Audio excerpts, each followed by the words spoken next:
से आपको रूबरू करा दे। इस वक्त की बड़ी जानकारी बता दें, मायावती ने आकाश आनंद के खिलाफ बड़ी कार्रवाई की है। आकाश आनंद बीएसपी से निष्कासित हुए हैं, तो आकाश आनंद को मायावती ने पार्टी से निष्कासित कर दिया है। इस वक्त की बड़ी खबर आपको बता रहे हैं, आकाश ने अपनी गलती का पश्चाताप नहीं किया।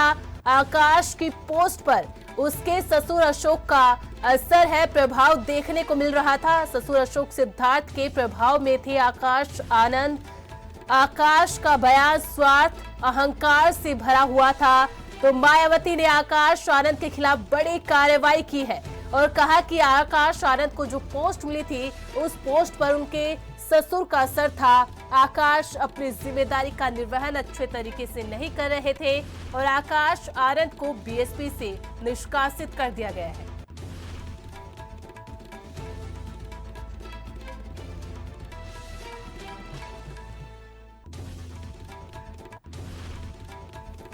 तो आकाश आनंद को पार्टी से निष्कासित करने के बाद मायावती ने कहा कि आकाश का बयान स्वार्थ और अहंकार से भरा था।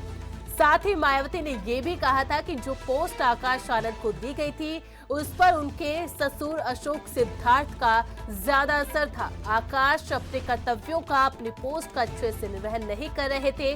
साथ ही आकाश ने अपनी गलती का पश्चाताप भी नहीं किया, इसीलिए आकाश आनंद को पार्टी से निष्कासित किया गया है। तो ये इस वक्त की बड़ी खबर आपको दे रहे हैं, जहां आकाश आनंद को पार्टी से निष्कासित कर दिया है और निष्कासित करने के बाद मायावती ने कहा कि सबसे बड़ी वजह आकाश को जो पोस्ट दी गई थी, जो पद दिया गया था, उस पर उनके ससुर का असर था, उस पर उनके ससुर का प्रभाव था और साथ ही साथ आकाश आनंद ने जो बयान दिए वो स्वार्थ से भरे हुए थे, अहंकार से भरे हुए थे। इसीलिए आकाश आनंद को पार्टी से निष्कासित किया गया है। तो इस सबकी बड़ी जानकारी जब बहुजन समाज पार्टी की प्रमुख मायावती ने आकाश आनंद को दूसरी बार पद से हटाया है, साथ ही साथ इस बार पार्टी से भी निष्कासित किया।